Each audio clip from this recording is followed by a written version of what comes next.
It's tomato season and we're making tomato gazpacho. Start by washing your Roma tomatoes. I've got about 2 pounds of them. After you wash and dry them, cut them up.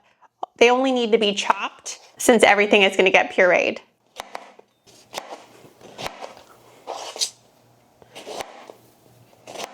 Then set them aside. Next, take a cucumber and peel it. I'm just using a regular sized, maybe medium large cucumber. And I usually don't suggest to peel it because we want the nutrients, we want the fiber, and we want that time. But I do recommend peeling in this recipe because it's so much smoother of a soup. It doesn't have that tough peeling.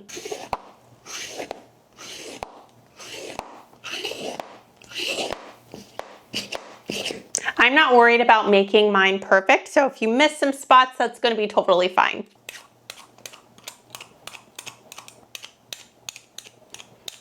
Now I'm going to roughly chop mine.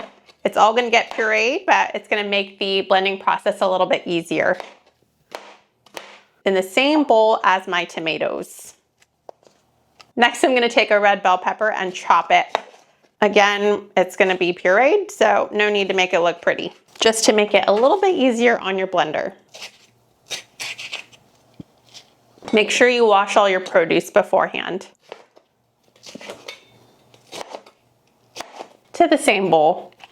I've got 1/4 of an onion right here and I'm simply going to chop it up and also put my garlic in here. Just 1 clove, but you can add more. Now pour all the vegetables into a blender pitcher.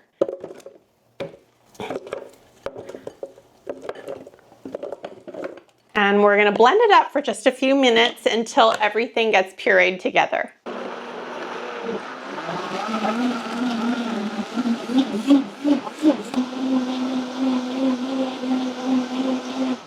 I'm going to continue blending on low, but I'm slowly going to add in some white wine vinegar and some extra virgin olive oil while I'm doing that.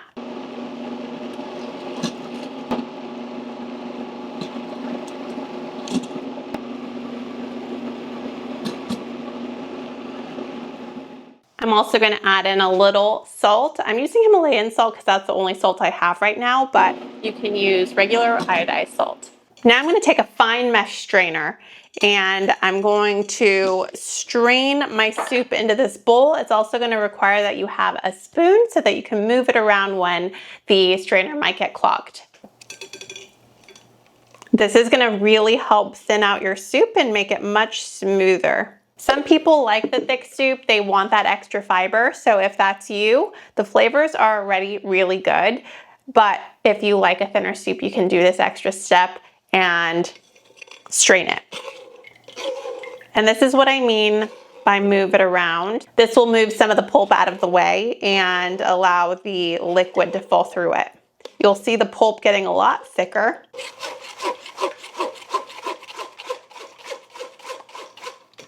If you don't have a fine mesh strainer, you can also use cheesecloth and squeeze out the juice that way. I haven't tried it, but I assume a nut milk bag will work as well.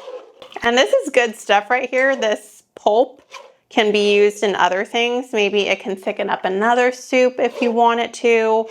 And if you're like my husband and make some really, really creative and a little bit strange smoothies, you can add some of it to a smoothie. He adds the strangest things. If you're creative with your smoothies, you can let me know in the comments what you put in there. You can do this for a while, but for the purpose of this video, I am going to leave it as is. You can see it's still really going. I bet adding some of this to hummus would be really good. I don't know why I feel that way, but could be.